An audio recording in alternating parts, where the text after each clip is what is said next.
அனைவருக்கும் வணக்கம். ஃபஸ்ட்டு வந்து பத்திரிகை துறை சேர்ந்த மீடியா, யூடியூப்லேருந்து இணையதளம் எல்லா பத்திரிகையாளருக்குமே வந்து ஒரு பெரிய நன்றி. எதுக்கு அப்படின்னா, கடந்த 2 வாரத்துக்கு முன்பு வந்து உயிர் தமிழுக்கு படத்தினுடைய அந்த ரிலீஸ்க்கு முன்னாடி ஒரு ஈவெண்ட் நடந்துச்சு. அந்த ஈவெண்ட்டில் அவங்க எல்லாருமே சந்தித்தோம். படம் வெளிவந்து நீங்கள் இந்த கடந்த வாரம் நீங்கள் கொடுத்த வரவேற்புக்கு, ஏன்னா படத்தை பற்றி எல்லா பக்கமும் எல்லா பத்திரிகையாளருமே எல்லாருமே வந்து சிறப்பாக எழுதியிருந்தாங்க படத்தை பற்றி. 2 நாளைக்கு முன்பு அமித் சாரோட பேசிகிட்டு இருக்கும்போது சார் சொன்னாங்க, படம் எப்படி இருக்குது உண்மையான்றதெல்லாம் நமக்கு தெரியலைங்க, ஆனால் பத்திரிகையாளர் வந்து இந்த விட நம்ம கொடுத்த ஆதரவு வந்து உண்மையாகவே லைஃப்பில் மறக்கக்கூடாது அப்படின்னு சொன்னாங்க. ஏன்னா அவருடைய இந்த இப்படி ஒரு இக்கட்டான சூழலில் இருக்கும்போது எது கான்ட்ரவர்சியான விமர்சனங்கள் பண்ணாமல் படத்தை வந்து ஒரு பெரிய பேசு பொருளாக உருவாக்கி கொடுத்தது வந்து நீங்கள் தான். அதுக்கு வந்து ஒரு பெரிய நன்றி. இந்த போகுமிடம் வெகு தூரம் இல்லை இசை வெளியீடு, ஃபஸ்ட்டு வந்து தயாரிப்பாளருக்கு ஒரு பெரிய நன்றி சொல்லிக்கிறேன். ஏன்னா முதலீடு பண்ணுற எல்லாருமே, இன்வெஸ்ட் பண்ணுற எல்லாருமே லாபம் சம்பாதிக்கின்ற ஒரு நோக்கத்தில் மட்டும்தான் இன்வெஸ்ட் பண்ணுவாங்க. இந்த படம் எனக்கு லாபம் கொடுத்தாலும் சரி, கொடுக்கலனாலும் சரி, நல்ல கதைகளை நான் தொடர்ந்து படம் பண்ணுவேன்னு சொன்னார் இல்லைங்களா, அதுக்கு வந்து ஒரு பெரிய நன்றி. அதுக்கு பிறகு வந்து அவர் ஸ்டார்ட் பண்ணும்போதே வந்து எனக்கு தமிழ் சரியாக வராது, நான் தெலுங்கு, இருந்தாலும் நம்ம கடைசி வரைக்கும் தமிழில் பேசுகிறேன்னு சொன்னார் இல்லைங்களா, அதுக்கு ஒரு மிகப்பெரிய நன்றி. நாங்கள் என்ன திரும்ப அதான் சொல்லிகிட்டு இருக்கோம், நீங்கள் எந்த லாங்குவேஜ்லேருந்து வாங்க, ஆனால் இங்கே வரும்போது எங்களோட கலந்துருங்க, நீங்கள் உங்களோட கலந்து உறவாடவும், உங்களை லைஃப்பில் ட்ராவல் வரும், நாங்கள் ரெடியாக இருக்கோம், நாங்களாக இருக்க விட்ருங்க. அது மட்டும்தான் ஒற்றை கோரிக்கை எப்போதுமே தமிழர்கிட்ட இருக்குது. அதனால் முழுவதும் கஷ்டப்பட்டோ எப்படியோ முழுவதும் தமிழ் பேசிய தயாரிப்பாளருக்கு ஒரு பெரிய நன்றி. அப்புறம் ஹீரோயின் அவங்களும் தமிழ் வரலைனாலும் அவங்க முடிஞ்ச அளவுக்கு தமிழ் பேசினாங்க.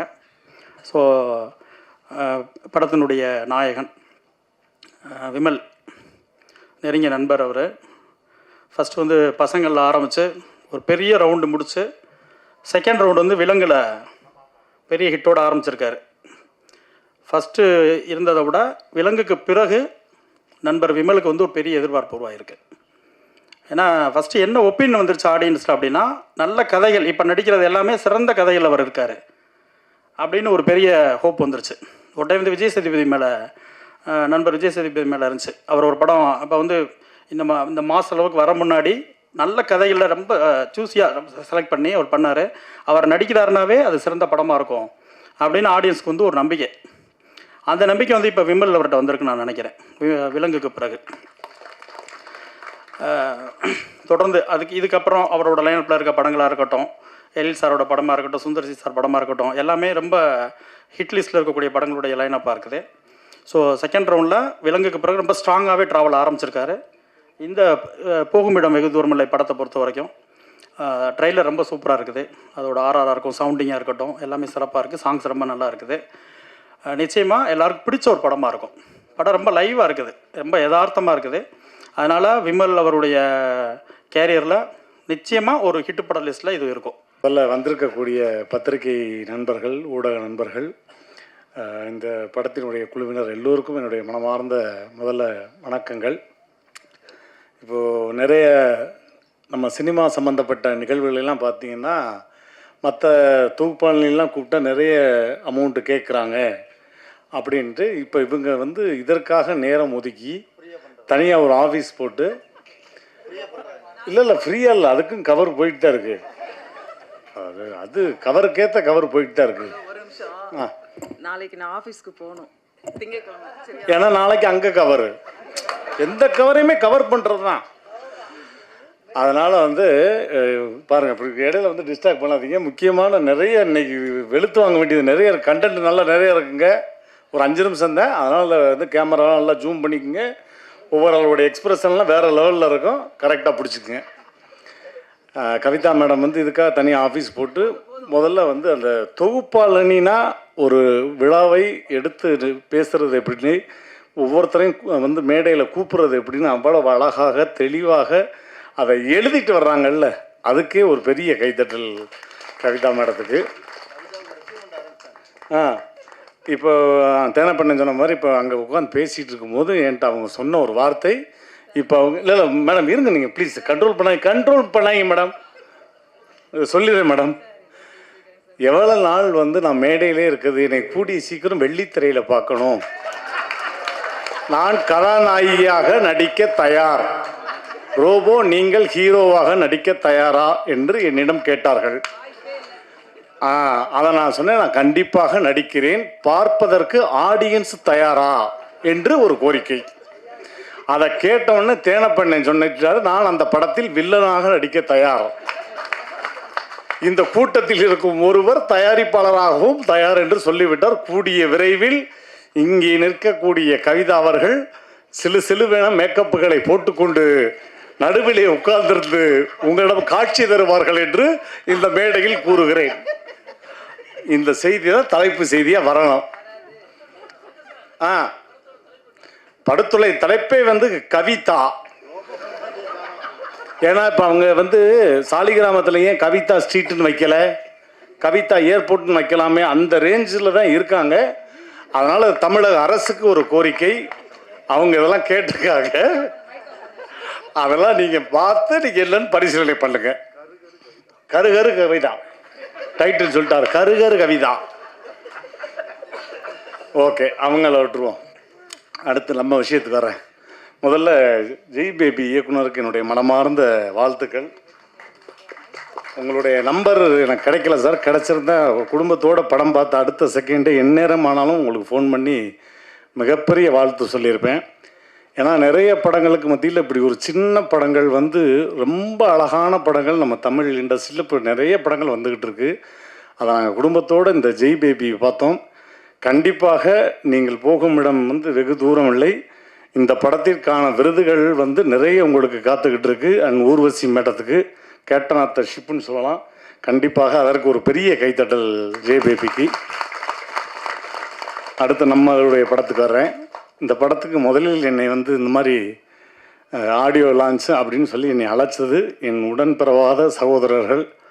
எனக்கும் சரி, விமல் சாருக்கு, அதான் என் அன்பு மாப்பிள்ளை விமலுக்கு, எல்லாருக்குமே, கோகுல் அண்ணே, தாமண்ணே, ரெண்டு கண்ணு மாதிரி. அவர் தான் வந்து ஃபஸ்ட்டு வந்து இன்வைட் பண்ணார், இந்த மாதிரி ஃபங்க்ஷன் ரூபோ வந்துருங்க அப்படின்னு. ஆனால் கூப்பிட்டா கண்டிப்பாக எங்கேனாலும் வந்துடுனே அப்படின்னு. அதுக்கப்புறம் எங்கள் அண்ணன் வெங்கி என்னை கூப்பிட்டாரு. தம்பி எங்கே இருக்கீங்க அப்படின்னாரு. அண்ணா எங்களுக்குள்ளே தானே இருக்கேன். தம்பி ரொம்ப தூரம் இல்லை, கொஞ்சம் பிரசாத் வரையும் வந்துடுறீங்களா அப்படின்னாரு. என்னண்ணே அப்படின்னேன். இந்த மாதிரி ஆடியோ லான்ச் வச்சுருக்கோம், நீங்கள் வந்தீங்கன்னா கொஞ்சம் நல்லாயிருக்கும். சரிண்ணே, யாருண்ணே ப்ரொடியூசரு? சும்மா நம்ம கேட்போம்ல யார் டைரக்டர்னு. நம்ம பங்காளி தான், சுந்தர் பங்காளி தான் ப்ரொடியூசரு. ஓஹோ, சுந்தர் பங்காளி இப்போ ஆஸ்திரேலியாவில் இருக்கார். உங்களுக்கு எனக்கு எத்தனை வருஷம் இல்லை பழக்கம் அப்படின்னேன். அது இருக்கும் தம்பி, ஒரு 25-30 வருஷம் பழக்கம். ஏன்னா இந்த படத்தில் நானும் நடிப்பேன்னு ஒரு என்ன கூட உங்களுக்கு வரலையாலே, ஒரு செகண்டுனா கூட நான் என் மாப்பிள்ளைக்காக வந்து நடித்து கொடுத்துருப்பேன். படத்தில் 2 கேரக்டர் தான் தம்பி. ஒன்று விமல் சார், இன்னொன்று வந்து கருணாசனை. 2 பேர் தான் படம் ஃபுல்லாக. அப்போ நான் கேட்டேன், என்ன பார்த்திபன் சார் மாதிரி ஒத்த செருப்பு மாதிரி இது 2 பேர் தான் படம் ஃபுல்லாக நடிச்சிருக்காங்களா, வேறு யாருமே கிடையாதா அப்படின்னு. கூட ஒரு பணம் நடிச்சிருக்கு தம்பி, பாடி. அந்த பாடியாக கூட நான் இருந்திருப்பேனே அப்படின்னு. பாடியெல்லாம் நீங்கள் எப்படி தம்பி, அது நல்லா இருக்காது. ஆனால் பாடியிலே நான் பல லாங்குவேஜ் காட்டுவேன்னு, அதுதானே பாடி லாங்குவேஜ். நீங்கள் ஏன் என்னை கூப்பிடலன்னு, அடுத்த படத்துக்கு கண்டிப்பாக கூப்பிட்டுறேன் அப்படின்னு. எது ஆடியோ லான்ச்சுக்கான்னு கேட்டேன். அதனால் அதுவும் நான் சொல்லிடுறேன், அடுத்த படத்துக்கு இருக்கணும். அப்புறம் எல்லோரும் கூப்பிட்டாங்க. அதே மாதிரி எங்கள் அண்ணன் கருணாசன்னை வந்து, அது ஒரு மண் சார்ந்த குழந்தை. அது பாட்டுக்கு ஷூட்டிங் இல்லைன்னா வாக்கியா வரப்பு தோட்டம் துறவு, தலையில் ஒரு துண்டை கட்டிக்கிட்டு மாடை மெச்சமா, நாய்களுக்கு சாப்பாடு ஊட்டினோமா, ஷூட்டிங்னா அப்படியே மாட்டு வண்டியை கட்டிக்கிட்டு அப்படி போயிடுறது, அப்படி வந்துடுறது. எப்போவுமே எங்கள் அண்ணன் மேலே வந்து தமிழக மக்களுக்கு மிகப்பெரிய கிரேஸ் இருக்குது. இந்த விழாவிற்கு நான் வருவதற்கு காரணமாக இருந்த உடன் பிறந்த சகோதரரை போல எப்போதுமே நிழலாக எனக்கு துணையாக இருந்து வழி நடத்தி கொண்டிருக்கின்ற அண்ணன் வழக்கறிஞர் கோகுலகிருஷ்ணன் அவர்களுக்கும் தாமோதரன் அவர்களுக்கும் இந்த நேரத்தில் என்னுடைய நன்றிகளையும் வணக்கத்தையும் தெரிவித்துக் கொள்கிறேன். காரணம், ஒரு நல்ல மேடைக்கு என்னை அழைத்திருக்கிறார்கள். இங்கே இருக்கிற ஆளுமைகள் எல்லாமே நாம் எல்லோருமே அறிந்தவர்கள் தான். அதில் நான் நேரடியாக இந்த மேடையில் பார்க்குறது 2 பேர் தான். ஒன்று ஜெய் பேபி டைரக்டரும், மற்றொரு நம்மளுடைய நண்பர். இந்த 2 இயக்குநர்கள் தான் நான் நேராக பார்க்குறேன். மீது எல்லாருமே நாங்கள் பார்த்துருக்கேன். அதனால ஒவ்வொருத்தரை பற்றி பேசி நேரம் விரயம் செய்ய வேண்டாம் என்று நினைக்கிறேன். ஒன்று. இரண்டாவது, இந்த படத்துடைய தலைப்பு எனக்கு ரொம்ப பிடித்திருந்தது. ஒரு பெரிய வாழ்வியல் அடங்கியிருக்கிறது. எவ்வளவு தூரம் ஓடினாலும் புறப்பட்ட இடத்துக்கே மறுபடியும் வாழ்க்கை வந்து முடிய வேண்டிய தருணம் தான் இயற்கையின் நியதி என்பதை ரொம்ப அழகாக ஒரு தலைப்புக்குள்ளே ஒரு கதையை வைத்திருக்கிறார் இயக்குனர் மைக்கேல். அப்படிங்கிறது ரொம்ப சந்தோஷமாக இருந்துச்சு. அதுக்கு முதலாக நம்ம பாராட்ட வேண்டியது வந்து இந்த படத்துடைய தயாரிப்பாளர் சிவா கிலாரி. அவர் சொல்கிறார், எனக்கு தமிழ் தெரியாது அப்படின்னு சொல்லிட்டு தமிழில் பேசுனது அண்ணன் பிரபாகரன் சொன்னது மாதிரி அந்த ஒரு ஈடுபாடும் அந்த இணக்கத்துக்காக வேண்டி நான் உங்களை வந்து தலைவணங்கி பாராட்ட வேண்டி இருக்கிறது. ஏன்னா ரெண்டாவது, தெலுங்குன்னு தன்னை அடையாளப்படுத்தி கொண்டார். அடையாளப்படுத்தி கொண்டதுக்கு பிறகு ஒரு தெலுங்கு படத்தை எடுக்க அவர் முற்படாமல் தமிழ் படம் எடுக்க வந்ததற்காக தமிழ் திரையுலகத்தின் சார்பாக நாங்கள் நன்றியை தெரிவித்துக் கொள்வதோடு, தெலுங்கு, தமிழ், கன்னடம், மலையாளம், இந்தி என எந்த மொழிப்பாடும் நாங்கள் பார்ப்பதே இல்லை என்று கலைத்தாய் மட்டும்தான் அனைவரையும் அரவணைத்துக் கொள்கிறாள். எனவே கலைக்கு மொழி தேவையில்லை, அன்பும் காதலும் இருந்தால் போதும், கலை அழகாக வளர்ந்து கொண்டிருக்கிறது. அதேமாரி வந்து சங்கரனம் பேசும்போது, ரௌபசங்கரனம் பேசும்போது ஒரு விஷயத்த சொன்னார். தயாரிப்பாளை பற்றி ஒரு விஷயத்த சொல்லுவாங்க அப்படின்னாங்க. வேற ஒன்றில் அவர் பார்க்குறோம், நம்ம வந்து ஒரு பெரிய தொழிலதிபராகவோ அல்லது ஒரு வேற்று மொழி அல்லது வேற்று பக்கத்து மாநிலத்துக்காரராகவோ நம்ம பார்க்குறோங்கிறோம். அவர் நியூசிலாந்தில் வந்து பார்லிமெண்ட் மெம்பர், அதாவது எம்பி கேண்டிடேட்டை போட்டியிட்டவர். அவர் அரசியலில் நியூசிலாந்தில் வந்து ஒரு எம்பி வேட்பாளராக போட்டியிட்டவர். அப்போ மக்களுடைய அந்த எல்லா விஷயத்திலும் தன்னை இணைத்து கொள்ள வேண்டுங்கிற ஒருத்தர். ரெண்டாவது அவர் சொன்ன ஒரு விஷயம் எனக்கு பிடிச்சிச்சு. எவ்வளவு இந்த படம் ஓடும் ஓடாமல் இருக்கும், 4+4 வந்தாலும் ஒன்று வந்து எங்களை சரி கட்டிட்டு போயிடும், ஆனால் நான் தொடர்ந்து படம் பண்ணுவேன் அப்படிங்கிற அந்த துணிச்சலும். ரெண்டாவது, ஒரு ரொம்ப நாள் கழித்து ஒரு இயக்குனருக்கான தயாரிப்பாளரை நான் பார்க்குறேன். கிட்டத்தட்ட ஒரு 15 வருட போராட்டம் என்று சொன்னார்கள். அது எல்லார் வாழ்க்கையிலும், எல்லா இயக்குனர்கள் வாழ்க்கையிலும் நடக்கிறது. இப்போ நானும் ஒரு 10 வருடங்கள் போராடி தான் எனக்கு கேப்டன் விஜயகாந்த் அவர்கள் பூந்தோட்ட காவல்காரன் என்ற படத்தை இயக்குற வாய்ப்பை கொடுத்தார்.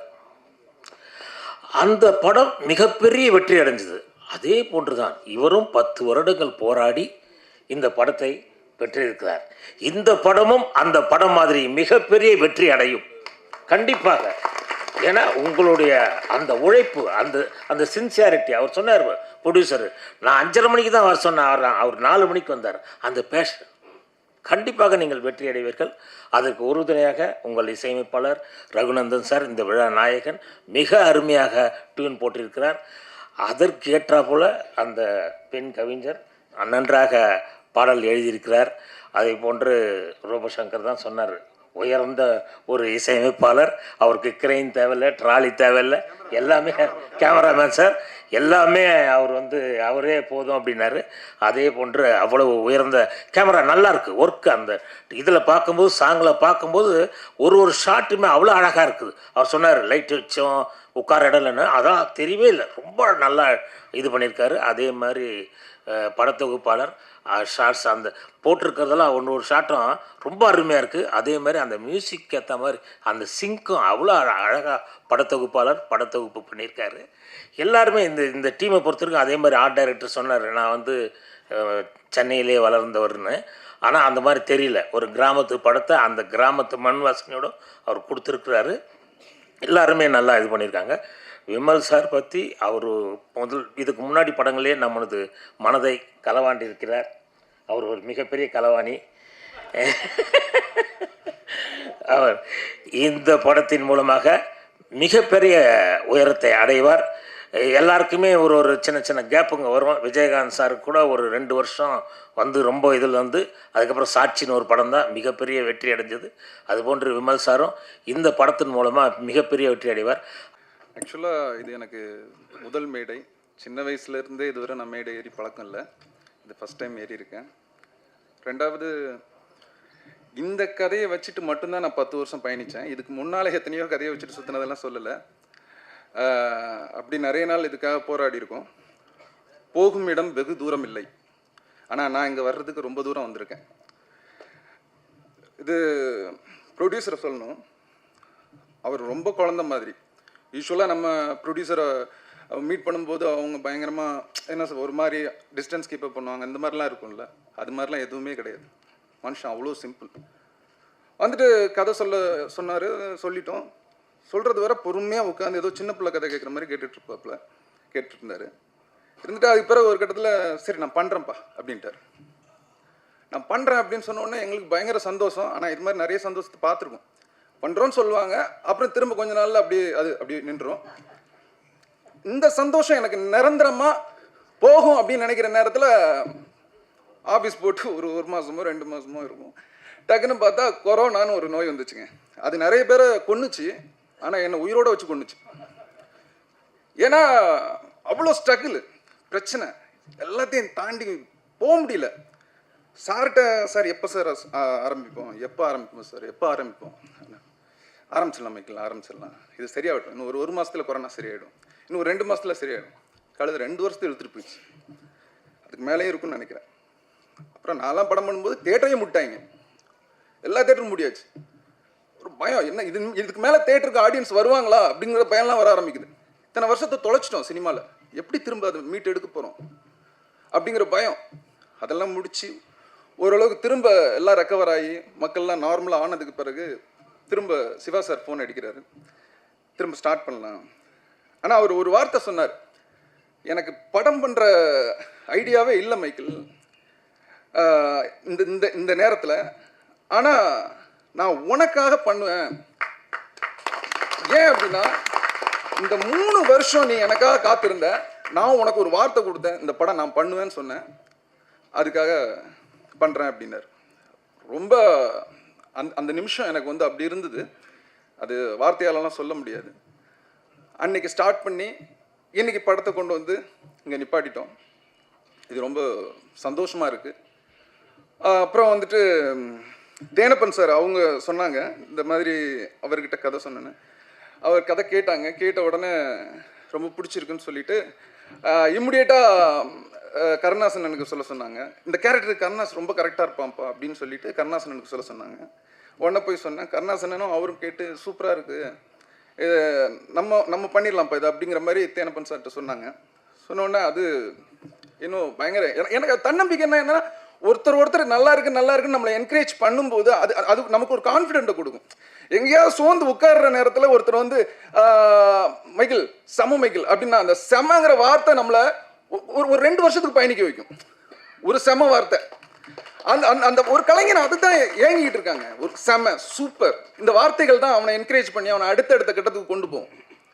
அப்படி எனக்கு ஊக்கமளிச்சு அப்புறம் கருணாசன்கிட்ட போனேன். அங்கே இதாகிடுச்சு. அப்புறம் திடீர்னு பார்த்தா ஒரு நாள் அவர் எல்லார்ட்டையுமே கதையை சொல்லிட்டு இருப்பாருன்னு நினைக்கிறேன். அப்போது கே.எஸ். ரவிக்குமார் சார்கிட்ட சொல்லியிருக்காங்க. அவங்களும் கதை கேட்டுட்டு சூப்பராக இருக்குப்பா அப்படின்னு சொன்னாங்க. எனக்கு கே.எஸ். ரவிக்குமார் சார்கிட்ட போய் கதை சொல்ல போகிறோம் அப்படிங்கும்போது ஒரு பயம் இருந்தது. ஏன்னா எவ்வளோ பெரிய டைரக்டர், எவ்வளோ அங்கே உள்ளே போனாலே அந்த ஆஃபீஸ்க்குள்ளே போனாலே கிட்டத்தட்ட ஒரு 1000 ஷீல்டு இருக்கும் போல இருக்குது. 100, 150, 200 நாள், 300 நாள் இப்படின்னு ஷீல்டு இருக்குது. அப்போ பார்த்துட்டு எனக்கு கொஞ்சம் நடுக்கம் தான், ஏன்னா பெரிய தலையிட்ட சொல்கிறோம் அப்படிங்கிற ஒரு நடுக்கம் இருந்தது. போனோம் அங்கே கதை கேட்குறதுக்கே ஒரு 15 பேர் சுற்றி உட்காந்துருக்காங்க. உடனே நான் என் ஃப்ரெண்டு ரகுமான் எங்கே போனாலும் நாங்கள் 2 பேர் தான் ஒன்றா போவோம். அப்போது ரகுமான் நானும் உள்ளே போயிட்டு உட்காந்துருக்கோம். கதை சொல்கிறதுக்கு ஆரம்பிக்கும் போது இப்போ ஆரம்பித்த மாதிரி ஒரு சின்ன நடுக்கம் இருந்தது. அப்புறம் கதை சொல்லும் போதெல்லாம் அந்த கேரக்டருக்குள்ளே உள்ளே போக ஆரம்பிச்சிடும், பேய் பிடிச்சிரும் நமக்கு. அப்புறம் அது ஸ்டார்ட் ஆகி அப்படியே போனோடனே கேட்டார் ரவிக்குமார் சார், சூப்பராக இருப்பா கதை அப்படின்னு சொன்னார். தேங்க்யூ சார் அப்படின்னா. நல்லா நடிக்கிறேன்னாரு. ஓகே சார் அப்படின்னு. ரொம்ப சந்தோஷம். அப்புறம் யூஸ்வலாக சொல்லுவாங்க அப்படிங்கிறத கடந்து அப்படியே வந்துட்டோம். சரி, நம்மளை என்கரேஜ் பண்ணுறதுக்காக சொல்லிட்டாரு அப்படின்ட்டு. திரும்ப இம்மிடியேட்டாக ஈவினிங் கால் வருது. கால் வந்து விக்ரமன் சார்கிட்ட சொல்லுங்கள், அடுத்த ஜாம்பவான் அவர்கிட்ட கதை சொல்லணும்னு சொன்னோன்னே அவர்கிட்டையும் போய் கதையை சொல்கிறோம். கதையை சொன்னோன்னே அவர் கேட்டுட்டு சூப்பராக இருக்குது அப்படின்னு சொன்னாங்க. அதுக்கப்புறம் அது சின்ன காரணங்களால் அப்படியே ஸ்டாப் ஆயிடுச்சு. அதுக்கு பிறகு அந்த பயண தோட்டத்தில் இப்படி நிறைய பேர்கிட்ட கிட்டத்தட்ட இந்த கதையே வந்து 10 வருஷம் சொல்கிறாங்க. ஆனால் அந்த ட்ரெய்லர் எடுத்தே 10 வருஷம் ஆச்சு. அதுக்கு முன்னால் நிறைய ட்ராவல் இருந்திருக்கு, அதெல்லாம் சொல்லிகிட்டு இருக்க வேண்டாம்னு நினைக்கிறேன். கஷ்டங்கள் இருக்கும் எல்லா கலைஞர்களுக்கும், எனக்கு இல்லைங்க, இங்கே இருக்கிற ஒரு அசிஸ்டன்ட் டைரக்டர், உதவி இயக்குனர்கள் எல்லாருக்குமே கஷ்டம் இருக்கும். நடிகர்கள் இந்த மாதிரி சினிமாவை நம்பி, ஏன்னா இங்கே வந்து எந்த குவாலிஃபிகேஷன் கிடையாது, திறமை மட்டும்தான் குவாலிஃபிகேஷன். நீங்கள் இது படிச்சுட்டா போதும் இந்த இடத்துக்கு வந்துடலாம் அப்படிலாம் கிடையாது. இது எல்லாம் முழுக்க திறமை. யார் வேணாலும் இங்கே வரலாம், ஜெயிக்கலாம். அப்படிங்கும்போது கொஞ்சம் போட்டி அதிகமாக இருக்குது.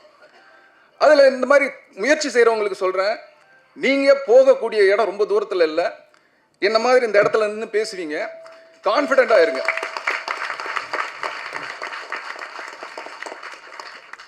அப்புறம் எங்கள் படத்தோட கேமராமேன்,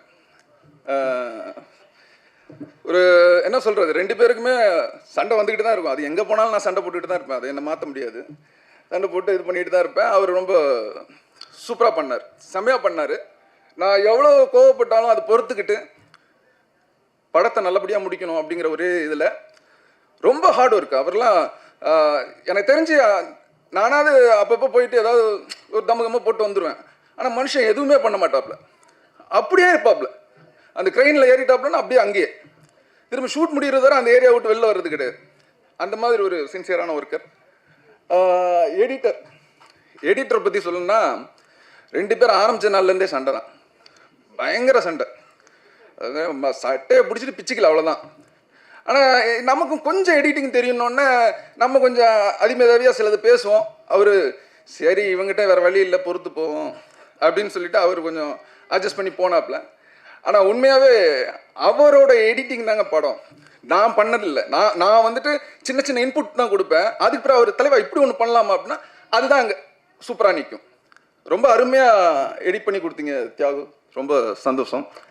அதுக்கப்புறம் அம்பிகா குமரன் பற்றி சொல்லணும்னா வந்தாங்க. வந்து ஒரு நாள் வெங்கடண்ணா வந்து வாய்ப்பு வாங்கி கொடுத்தாங்க, வந்து இவங்களை சேர்த்துக்குங்க அப்படின்னு சொல்லும்போது அவங்க ஒரு கவிதை தொகுப்பு ஒரு புத்தகம் கொடுத்தாங்க. படித்தேன், நல்லா இருந்தது. அதுக்கப்புறம் வர சொல்லுங்கண்ணே சேர்ந்துக்கிட்டோம் அப்படின்னு சொன்னேன். நிறைய பெண் இயக்குனர்கள் கேட்டிருக்காங்க, பட் எனக்கு அவங்களுக்கு ஏதோ கொடுக்கணும்னு தோணுச்சு, கொடுத்துட்டேன். அதுக்கப்புறம் அவ்வளோ சின்சியரான ஒர்க்கு, டெய்லி அசிஸ்டன்ட் டைரக்டராகவும் சூப்பராக ஒர்க் பண்ணாங்க. அப்புறம் ஒரு பெண்ணால் எவ்வளோ சப்போர்ட் பண்ண முடியுமோ, அவங்க உடல் உபாதைகளை தாண்டி எவ்வளோ சப்போர்ட் பண்ண முடியுமோ அவ்வளோ சப்போர்ட் பண்ணாங்க. ரொம்ப தேங்க்ஸ் அம்பிகா. அதுக்கப்புறம் அவங்களோட பாடல், ரொம்ப நாளாக கவிதை எழுதுறதுக்கு, அந்த பாடல் எழுதுறதுக்கு முயற்சி செஞ்சுக்கிட்டு இருக்கேன் அப்படின்னு சொன்னாங்க. நான் அப்போது சரி நீங்கள் சும்மா எழுதுங்க பாப்பா, அதை நம்பிடாதீங்க, நான் வாய்ப்பு கொடுப்பேன்லாம் நம்பிடாதீங்க, நீங்கள் சும்மா எழுதுங்க அப்படின்னு. நல்லா இருந்தால் வாய்ப்பு கொடுக்குறேன் அப்படின்னா அவங்க எழுதுனாங்க. ரொம்ப சூப்பராக எழுதியிருந்தாங்க பாட்டு. அது இவர் ரகுநந்தன் சார் கூட சொன்னார், இந்த பாட்டை ரொம்ப சூப்பராக எழுதியிருக்காரு அப்படின்னு. சூப்பர். அதுக்கப்புறம் மியூசிக் டைரக்டர் ரகுநந்தன் சார், மனுஷன் எனக்கு தெரிஞ்சு இந்த உலகத்தில் என் கூட ஒத்து போகிற ஒரே மனுஷன் யாருன்னா அவர் தான் நினைக்கிறேன். நான் என்ன செஞ்சாலும் பொறுமையாக இருந்து செய்டா கண்ணான்னு பார்த்துக்கிட்டே இருப்பாப்புல.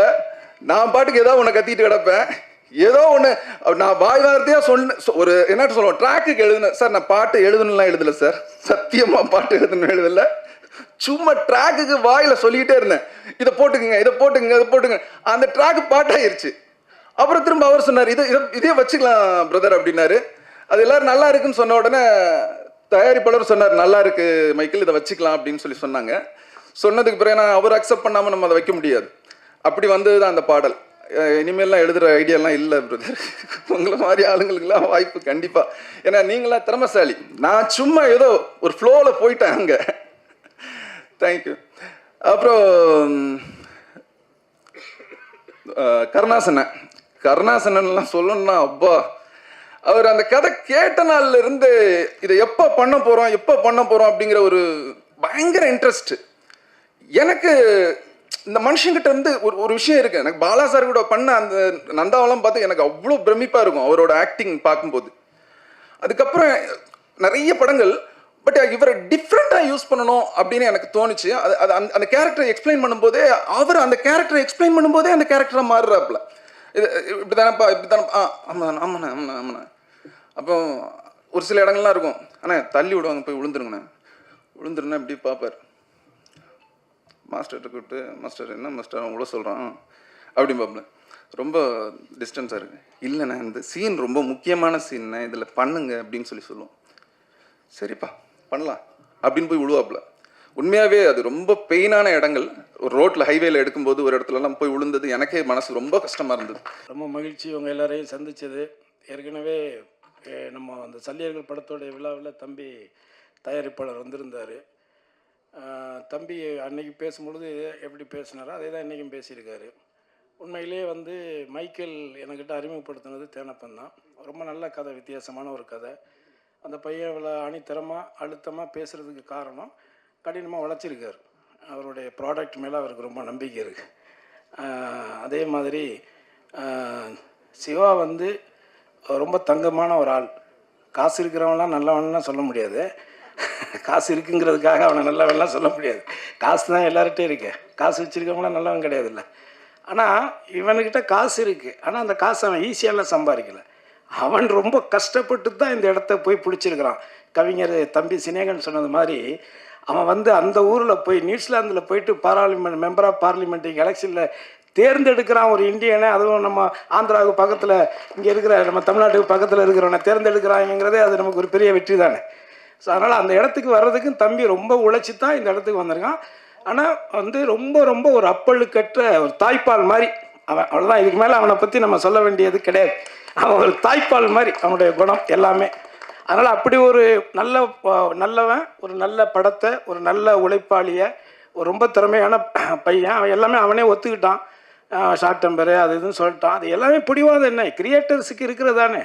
தான் நினைக்கிறத வந்து அவங்க கிடைக்கணும்னு நினைப்பாங்க. இப்போ என்னை பொறுத்த வரைக்கும் நான் நிறைய படம் நடிச்சிருக்கிறேன். சில படங்கள் எனக்கு பிடிக்கும், சில கதாபாத்திரங்கள் பிடிக்கும். 24 வருஷமாக இருக்கேன். நந்தாவில் லொடுக்கு பாண்டியா நடித்ததுலேருந்து இன்னொரு வரைக்கும் ஒரு 24 வருஷம் நடிச்சுக்கிட்டு இருக்கேன். இடையில கொஞ்சம் ஒரு 6-7 வருஷம் நடிக்காமல் போயிட்டேன். ஆனால் இது வரைக்கும் நான் யார் ஆஃபீஸிலும் போயிட்டு எனக்கு நடிக்கிறதுக்கெல்லாம் வாய்ப்பெல்லாம் நான் கேட்டதே கிடையாது. ஏன்னா எப்போ நம்ம அந்த வேலையை செஞ்சிட்டோம்னா அதுக்கப்புறம் நம்ம நடிக்கவே முடியாது. நம்மளை யாரும் கூப்பிட மாட்டாங்க. சினிமாவில் மட்டும்தான் நடக்கும். நம்ம ஒரு காமெடியனாக இருப்போம், இல்லை ஒரு கேரக்டர் ஆர்டிஸ்டாக இருப்போம். நம்ம கூட உட்காந்து சரக்கு போட்டுக்கிட்டு இன்னொரு ஆர்டிஸ்ட்டுக்கிட்ட கேட்பாங்க டேட்டு. நம்ம பக்கத்தில் உட்காந்துருப்போம். ரொம்ப வலிக்கும் அது. ஆனால் அதெல்லாம் நான் பார்த்துருக்குறேன், நிறையா பார்த்துருக்குறேன். அதெல்லாம் தேனப்பனே பண்ணுவான். என்ன அதில் என்ன இருக்குது? ஏன்னா தேனப்பனை வந்து இன்றைக்கி நேற்று எனக்கு அண்ணன் தான் அவர். இருந்தாலும் நாங்கள் கொஞ்சம் ரொம்ப நெருக்கம் 2 பேரும். ஏன்னா அதான் தயாரிப்பாளரே கொடுக்குறேன்னு சொன்னால் கூட இந்த ஆளுக்கு எடுத்து விட்டுருவான்.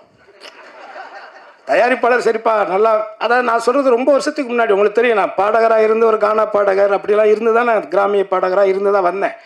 கே. சுரேகுமார் சார் ஒரு படம் நாட்டாமன்னு ஒரு படம் எடுத்தாங்க, உங்களுக்கெல்லாம் நான் வரும். அதில் நாட்டாமல் பாதம் பட்டா நல்ல வெள்ளாமே விளையும்படின்னு ஒரு பாட்டு இருக்குல்ல, அந்த பாட்டு நான் தான் பாடினேன். சிற்பி சார் மியூசிக்கில் நான் தான் பாடினேன். அதுக்கு வந்து எனக்கு பாட வச்சுட்டு திருப்பி அவங்க கொஞ்சம் ஏதோ ஒரு இது கமர்ஷியல் ஏதோ ஒன்று சொல்லிட்டு அனுப்பிச்சிட்டாங்க. ஆனால் அந்த காசு பேட்டா கொடுக்குறதுக்கு 100 ரூபாய் 150 ரூபாய் என்னமோ 200 ரூபா கொடுக்குறாரு. இவர் தான் அதுக்கு மேனேஜர். நான் சொன்னேன், நான் அந்த பாட்டு பாடலைல்ல, நானும் வந்து உன்ட்ட வாய்ப்பு கேட்டேன். நீங்கள் தானே என்னை கூப்பிட்டீங்க, என் வாய்ஸ் நல்லா இருக்குன்னு. அப்போ 500 ரூபா குடியான்னு சொல்லி தான் சண்டை போட்டு வாங்கிட்டு போனேன் 500 ரூபா இவர்கிட்ட. ஸோ அதனால் இந்த சினிமா உலகம்ங்கிறது இப்படித்தான். இங்கே வந்து அவ்வளோ ஈஸியாக யாருடைய திறமையை யாரும் இது பண்ணிக்கிறது இல்லை. என்னை பொறுத்தவரை என்னென்னா, ஒன்று வாய்ப்புகள் வரணும், வரலைன்னா வாய்ப்புகளை உருவாக்கிக்கணும். நான் உருவாக்க தெரிஞ்சவன். ஏன்னா நான் என்ன அப்படித்தான் உருவாக்கிட்டேன். ஏன்னா இந்த விழாவில் இருக்கக்கூடிய இசையமைப்பாளர் ரகு இருக்கார்ல, நாங்கள் ரொம்ப க்ளோஸ் நண்பர்கள். ஒரே இடத்துல ஒரு வித்து போன இந்த இங்கிட்டு தான் வடப்பள்ளியில் அந்த பாளையக்காரத்தில் அந்த ஏரியா அதான் உனக்கும் தெரியுமே. இங்கே நிறைய பேர் என் கூட ட்ராவல் ஆனவங்க நிறைய பேர் இருக்காங்க. வேறு முகத்தில் வேறு அடையாளத்தில் உட்காந்துருப்பாங்க. சில பேர் ஏதோ ஒரு கோவத்தில் கூட இருப்பாங்க. சாப்பிட்ட இடத்துல கொஞ்சம் கம்மியாக போட்டிருப்போம். ஏதோ ஒன்று நடந்திருக்கும், ஏதாவது ஒன்று நடந்திருக்கும். எதுவுமே இல்லாமல்லாம் இங்கே இல்லை. பெரிய ட்ராவலிங் இருக்குது. 21 வருஷத்தில் ஒரு பத்திரிக்கையில் நல்லா என்ன எழுதலைங்கிறதுக்கெல்லாம் நான் சண்டையெல்லாம் போட்டிருக்கிறேன். வீட்டுக்கெல்லாம் போயிருக்கிறேன். ஏன் அவ்வளோ உழைச்சிருக்கேன் அந்த படத்தில். சும்மா இவரும் மற்றும் பலரும் இருக்கிறாருன்னு என் பேர் எழுதுறியா? ஸோ அந்த மாதிரி. அதனால் இதை எதுக்காக சொல்ல வரேன்னா, மைக்கேல் வந்து இந்த கதை வந்து இப்படி தான் வரணும் அப்படிங்கிறத ரொம்ப ஆழமாக நம்பி அதுக்கான கேமராமேன் அந்த தம்பி கூட இருக்கிற எல்லாருமே ரொம்ப கடினமாக உழைச்சிருக்காங்க. குறிப்பாக விமலை வந்து இந்த படத்தில் கொஞ்சம் வித்தியாசமாக நீங்கள் பார்ப்பீங்க எல்லாருமே, தமிழக ஆடியன்ஸ் எல்லாருமே.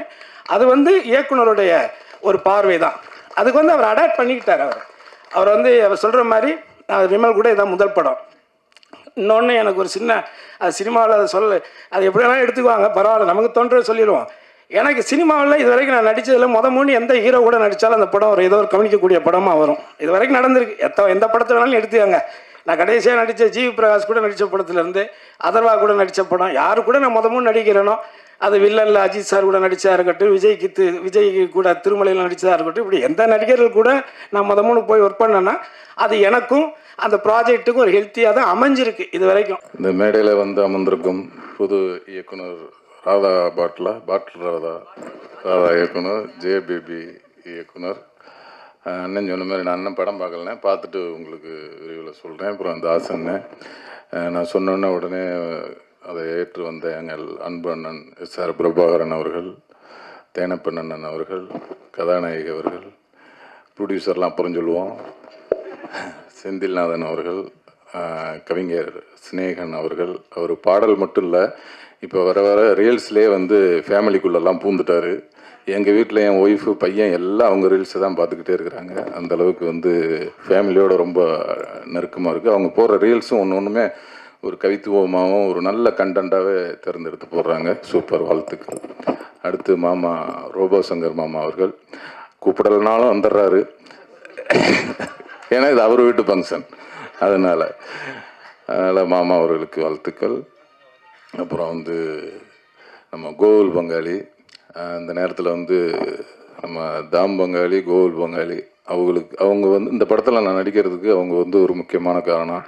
ஏன்னா இந்த படத்தில் வந்து முதல்ல பிள்ளையார் சொல்லி போட்டதே அவங்க வீட்டில் தான். சுந்தர் பங்காளி வந்து இதுமாரி உடனே வாங்க ஒரு சும்மா பேசுவோம் அப்படின்னு சொல்லி கூப்பிட்டாங்க. அங்கே போனால் அவங்க 3 பேர் இருந்தாங்க.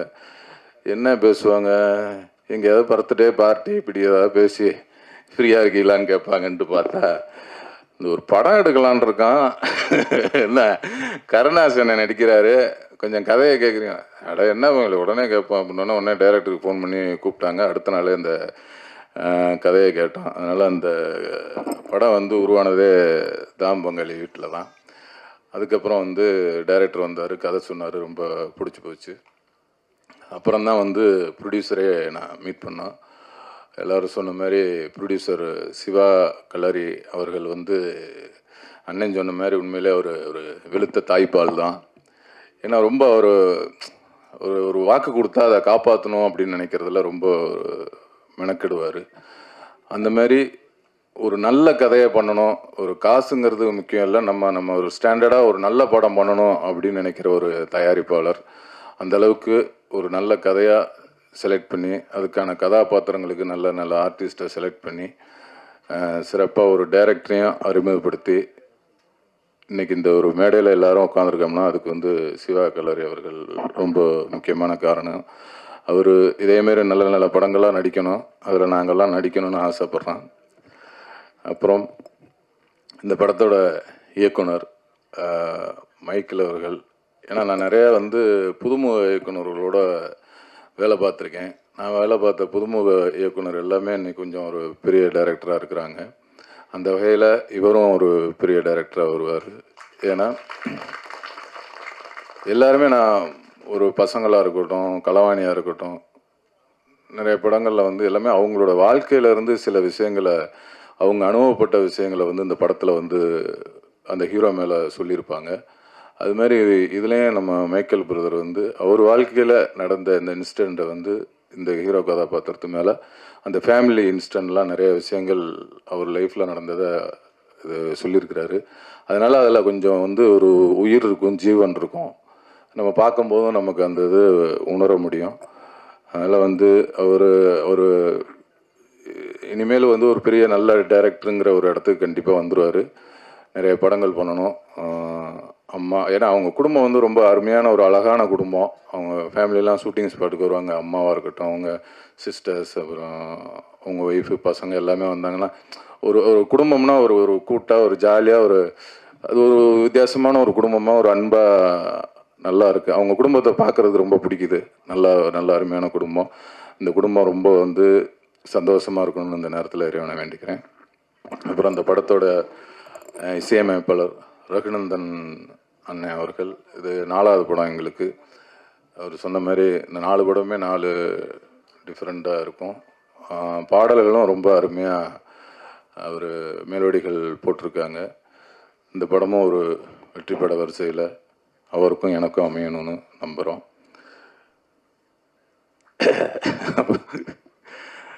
ரொம்ப நன்றி, இவ்வளோ நேரம் இருந்தீங்க. அப்புறம் வந்து நம்ம கருணாசனனும் நானும் வந்து ஒரு 15 வருஷம் பழக்கம். ஆனால் படமாக பண்ணது வந்து இதான் ஒரு 15 வருஷம் கழித்து இவ்வளோ அழுத்தமான ஒரு கேரக்டர் பண்ணணும் அப்படின்னு சொல்லி அதுவும் ஒரு மைக்கேல் பிரதர் மூலியமாக வரணும்னு சொல்லி இத்தனை வருஷமாக காத்திருக்கிறதா நினச்சிருக்கோம். ஏன்னா அந்தளவுக்கு ஒரு அழுத்தமான கேரக்டரு. ரொம்ப அண்ணனும் ரொம்ப ரொம்ப எங்களுக்கு ஒரு ஃபஸ்ட்டு ஒரு நாள் 2 நாள் கொஞ்சம் அதை பிடிக்கிறதுக்கு ஒரு மாதிரி எனக்கு கொஞ்சம் இதாக இருந்தது. அப்புறம் 2-3 நாள் ஷூட்டிங் போனதுக்கப்புறம் அதுக்கப்புறம் தான் அந்த கேரக்டருக்குள்ளே போக முடிஞ்சுது. ஃபஸ்ட் நாள் பார்த்திங்கன்னா நம்ம திருநெல்வேலியில் ஆம்புலன்ஸ்குள்ளே உட்கார வச்சிட்டாங்க. மொதல் எனக்கு தான் க்ளோஸ் வைக்கிறாரு. கருணாசன்னே வரல, ரெடி ஆகிட்டு இருக்கிறாரு. எனக்கு ஃபஸ்ட்டு வந்து கேமரா வச்சுட்டாங்க. வச்சோன்னே ஓகே இங்கிட்டு பாருங்கள் இப்போ தான் இங்கிட்டு பாருங்கள் இதுதான் இப்போ அவர் அண்ணன் இதை பேசிகிட்டு இருக்காங்க அப்படியா அப்படின்ட்டு நான் வழக்கம் போல் நம்ம நடிப்பை கொட்டணும். உடனே அப்படி இல்லை, லைட்டாக பாருங்கள், கண்ணை சிமிட்டாதீங்க, கண்ணை இங்கிட்டு பாருங்கன்னாரு. ஐயையோ அப்படின்ட்டு ஒரு 6-7 டேக் ஆச்சு. அப்புறம் கஷ்டப்பட்டு ஓகே பண்ணியாச்சு. அப்புறம் அடுத்து அண்ணன் வந்தார், கருணாசண்ணே, ஃபுல் மேக்கப்போட எல்லாம் போட்டு என்னப்பா ரெடியா அப்படின்னாரு. எனக்கா உள்ளுக்குள்ளே சிரிப்பு. சரி வாங்கினே வாங்க அப்படின்ட்டு இங்கிட்டு வச்சாங்க கேமரா. அவர் அண்ணன் உட்காந்தாரு. என்னப்பா dialogue? Right okay ready. Hello இன்னாரு வித்து இன்னாரு அண்ணே அப்படி இல்லைண்ணே. எனக்கா அங்கிட்டு சிரிப்பு. இவ்வளோ நேரம் நமக்கு டவுசர் கிழிஞ்சு. அடுத்து அண்ணன் வந்தார், டும்னாரு. பார்த்தா அவர் அப்படியே இன்னொரு அப்படியே 3வது டேக்கில் அப்படியே என்னைய பார்த்தாரு. இப்போ தானே முடிச்சிருக்கேன் நான் அப்படின்னோடனே அப்புறம் அவர் வர 6-7 டேக் போனோம். என்னப்பா அது ரொம்ப இதாக இருக்காப்புல, நல்லா தானே பண்ணுறேன் என்ன ரொம்ப அப்படின்ட்டு. அப்புறம் போக நல்லா வரணும். ஆமாம் நல்லாத்தான் பண்ணுறேன்னு சொல்கிற மாதிரி பண்ணால் நல்லாத்தான் வரும், நமக்கு வர்றதானே தம்பி நம்ம பண்ண முடியும் இல்லை அப்படின்னாரு. இல்லைண்ணே நல்லா தானே இருக்குது, பண்ணால் கொஞ்சம் நல்லா இருக்கும்ன்ட்டு. அப்புறம் அவரும் 2 நாளைக்கு அப்புறம் இந்த 2 நாள் இந்த ஒரு மாதிரி கஷ்டம் இருந்தது. அதுக்கப்புறம் 3ஆவது நாள்லேருந்து அந்த டேரக்டர் என்ன நினைப்பாருன்னு எனக்கும் புரிஞ்சிருச்சு, அண்ணனுக்கும் புரிஞ்சிருச்சு. ரெடின்ட்டு அதுக்கப்புறம் டக்குன்னு போயிடுச்சு. எல்லாருக்கும் வணக்கம். எனக்கு தமிழ் அதிகமாக வராது, கொஞ்சம் தான் வரும். Especially special thanks to Michael sir and Siva Kilari sir. எனக்கு இந்த ஆப்ஷன் கொடுக்குறது ரொம்ப பெருமையாக இருக்குது. அதுக்கப்புறம் இங்கே கருணாசன் சார், விமல் சார் கூட எனக்கு ரொம்ப நான் பிடிச்சிருக்க ஆர்டிஸ்ட்டு. நான் இப்படி அவர் கூட ஒர்க் பண்ணது ரொம்ப ஹாப்பியாக இருந்துச்சு. அதுக்கப்புறம் என்னோடய assistant director Raghunandan sir music ரொம்ப ஆல்ரெடி எல்லோரும் வாட்ச் பண்ணிட்டாரு, ரொம்ப அதிகமாக நல்லா பண்ணிட்டாரு. அவ்வளோதான், எனக்கு அதுக்கப்புறம் பேச முடியாது. Thank you so much. எல்லாருக்கும் வணக்கம். நான் முதல்லவே சொல்லிடுறேன் ஒரு விஷயம். என்னோடய தமிழ் வந்து பியூர் தமிழ் கிடையாது, நான் தெலுங்கு. பட் நான் மிக்ஸ் பண்ணி தமிழ் தான் பேசுவேன் இன்றைக்கி. பட் தப்பாக எடுத்துக்காதுங்க. இங்கே வரவேற்கிற வந்து நான் அக்னாலேஜ்மெண்ட் பண்ணேன். முதல்ல வந்து Raghunandan sir music director, Ambika Kumar poet writer, Daniel ஜேமியர் cameraman, Thiyagarajan editor, K Surendran art director, அவர் மெட்ரோ மகேஷ் ஸ்டண்ட், அவர் நம்ம ஹீரோ விமல், அவர் கருணாஸ் அண்ணா, தேங்க்யூ அண்ணா, அண்ட் அருள் தாஸ் அண்ணா, தேங்க்யூ ஃபார் கம்மிங். அவர் ஸ்பெஷல் கெஸ்ட் இன்னைக்கு வந்தாங்க. நீங்கள் வந்து ரொம்ப I should say very thankful for you because you spend your time to come over here. So உங்களுக்கு வந்து ஒரு ஃபேமிலி டைம் சாட்டர்டேனால் கூட எங்கள் ஈவெண்ட் சொன்ன உடனே நீங்கள் மறக்காத நான் வந்து உங்களுக்கு ஆசீர்வாதம் பண்ணுறேன்னு சொல்லிட்டு வந்தீங்கள்ல, ரொம்ப சந்தோஷமாக இருக்குது. அந்த கெஸ்ட் வந்து Thenappan producer, SR Prabhakaran director, Suresh Mari director, Dhinakaran director, அவர் robo Sankaran actor, Snehan lyricist, அவர் கோகுலன் கிருஷ்ணன் டிஃபெண்டர் பிரதர்ஸ். உங்களுக்கு வந்து ரொம்ப தேங்க்ஸ் சொல்லுவேன். Senthil Nathan director, thank you very much for all of you coming over here for to bless our movie. நீங்கள்லாம் இங்கே படம் பார்த்தீங்க, இந்த ஃபுல் படம் இல்லை, சாங்ஸ் பார்த்தீங்க, ட்ரெய்லர் பார்த்தீங்க. இது அருள் தாஸ் சொல்லிட்டு இது என்னென்னா, இந்த படம் பண்ணுறதுக்கு முன்னால் வந்து நான் ஒரு கோ ப்ரொடியூசராக ஒரு படம் ஸ்டார்ட் பண்ணேன். அப்போ வந்து இந்த படம் எனக்கு ஸ்டோரி வந்துடுச்சு. நான் வந்து ஃபஸ்ட்டு ஸ்டோரி தான் இது. நான் நினச்சா ஒரு 20-30 ஸ்டோரி கேட்டுட்டு ஒரு ஃபைனல் எடுத்துக்கலாம். செகண்ட் படம் நம்ம என்ன பண்ணுற போகிறது, நம்ம பேனர் மேலே ஷார்க் நைட் பிக்சர்ஸ்னு சொல்லிட்டு எனக்கு நினச்சேன். ஒரு டைரக்டர் வந்து என் ஃப்ரெண்டு இன்ட்ரடியூஸ் பண்ண உடனே, சார் என்கிட்ட ஸ்டோரி இருக்குது சார், நான் சொல்கிறேன் சார். என்ன இப்போ நான் நியூசிலாண்டில் இருக்கிறது, நான் இங்கே இருக்கல, NRI. நான் வந்து சொல்லிட்டப்போ எனக்கு 6 மணி ஆயிடுச்சுன்னா தூக்கம் வந்துடும், அங்கே மிட் நைட்டு, இப்போ முடியாது, நீ காலையில் வர முடியும்னா சொல்லு, 4:30-5 மணிக்கெல்லாம் நான் ரெடியாக இருப்பேன், வர்றியான்னு சொல்லிட்டு. கரெக்டாக நீங்கள் என்னென்ன சொல்லுங்க, 4:30க்கு வந்து நிற்காங்க அங்கே. அந்த டெடிக்கேஷன் பார்த்து நான் ஸ்டோரி கேட்குறதுக்கு அப்புறம் பார்க்கலாம், என்னென்ன ஸ்டோரியெல்லாம் வந்து நிறைய ஸ்டோரிஸ் இருக்குது எழுதுறதுக்கு, அதை படம் எடுக்கிறதுக்கு. பட் டெடிக்கேட்டட் டைரக்டர் வேணும் இல்லை நமக்கு. அப்போ அந்த படம் ஸ்டார்ட் பண்ணிவிட்டு எண்டு வரைக்கும் இந்த டெடிக்கேஷன் இருக்கும் அப்படின்னு சொல்லிட்டு அந்த கான்ஃபிடென்ட் வச்சுக்கிட்டு நான் வந்து அந்த டைரக்டர் மேலே இமீடியட்டாக நான் ஸ்டோரி கேட்டு, அந்த ஸ்டோரி நல்லா தான் இருந்துச்சு, வெரி நைஸ் ஸ்டோரி. அதுக்கு நேரியேஷன் கூட அவன் பண்ணுறது வந்து நான் கண்ணுலவே நான் பார்த்த படம் அன்னைக்கு. அப்போ நினச்சா, இவங்க கையில் இப்படி சப்ஜெக்ட் வச்சுக்கிட்டு 10 வருஷமாக ட்ரை பண்ணிகிட்டே இருக்காங்கன்னு சொன்ன உடனே, இப்போ நான் பண்ணுறேன் இந்த படம், கண்டிப்பாக பண்ணுறேன், கை கொடுத்துட்டு ஓகே அட்வான்ஸு ஓகே ஸ்டார்ட் ஆயிடுச்சு.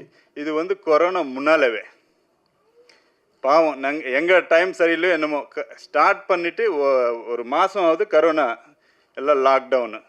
அப்போ எனக்கே நம்பிக்கை இல்லை, இங்கே தியேட்டர்ஸ் ஓப்பன் ஆகுமா, மறுபடி படம் ரிலீஸ் ஆகுமா, இந்த மாதிரி இல்லைன்னு சொல்லிட்டு நான் ஓகே 2 இயர்ஸ் தள்ளி போட்டாச்சு. அதுக்கப்புறம் மறுபடி அந்த டெடிக்கேஷன் அப்படியே இருந்துருச்சு அவங்கக்கிட்ட.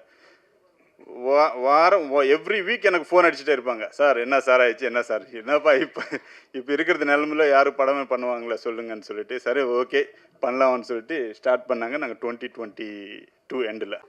எல்லோருக்கும் வணக்கம்.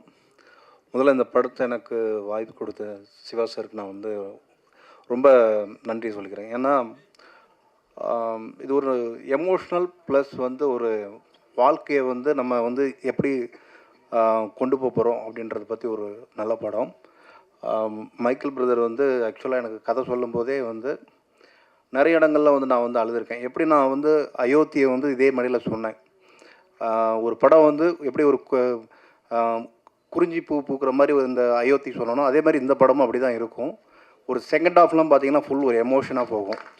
ஸோ அவர் சொன்ன மாதிரி, சார் சொன்ன மாதிரி எனக்கு கூஸ் பம்ப் ஆகிடுச்சேன்னா, ஒவ்வொரு டைரக்டருமே வந்து கனவோடு இருக்காங்க, 10 வருஷமாக உழைச்சி. அதே மாதிரி தான் மைக்கேல் பிரதர் வந்துட்டு இந்த படம் கண்டிப்பாக வந்து பெரிய வெற்றி அடையும்னு எனக்கு அடிக்கடி சொல்லிக்கிட்டு இருப்பார். ஆக்சுவலாக கண்டிப்பாக அது வெற்றி அடையும்.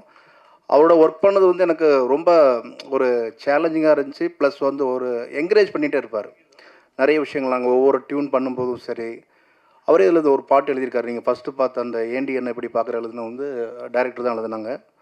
ஸோ என்ன சொல்கிறது, அவர் ஒர்க் பண்ணுற விதம், அப்புறம் மற்ற வேலை செய்கிற விதம்லாம் பார்த்தீங்கன்னா கண்டிப்பாக தமிழ் சினிமாவுக்கு வந்து ஒரு நல்ல ஒரு பெரிய டைரக்டர் நமக்கு வந்து கிடச்சிருக்காரு. கண்டிப்பாக இது வந்து நான் இந்த மேடையில் வந்து சொல்கிறேன், இது நடக்கும் கண்டிப்பாக.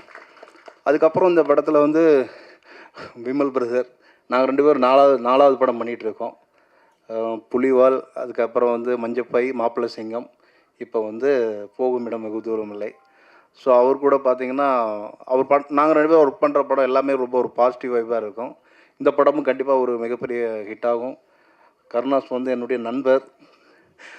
ரொம்ப நாங்கள் 2 பேரும் ரொம்ப ஒரு 27 வருஷமாக 28 வருஷம் நண்பர் நாங்கள் 2 பேரும். ஸோ அதனால் வந்து நண்பரை பற்றி சொல்கிறதுக்கு ஒன்றும் இல்லை. அவரும் இந்த படத்தில் உண்மையாகவே எனக்கு வந்து நிறைய இடங்களில் வந்து அழுக வச்சுருக்காரு. இந்த படம் கண்டிப்பாக உங்களுக்கு நீங்கள் பார்க்கும்போது ஃபீல் பண்ணுவீங்க. அவ்வளோ அழகாக பண்ணியிருக்காரு கருணா வந்துட்டு. SR பிரபாகரன் வந்து என்னுடைய 2வது பட டைரக்டர், சுந்தரபாண்டி. ஸோ எல்லாருமே எனக்கு மேடையில் வந்து கவிஞர் சினேகன் சாராக இருக்கட்டும், எல்லாருமே எனக்கு தெரிஞ்சவங்க. ஸோ இந்த படம் வந்து மிகப்பெரிய அளவில் வந்து வெற்றி அடையும். ஸோ அந்த வெற்றி விழாவில் உங்களை சந்திக்கிறேன். நன்றி, வணக்கம்.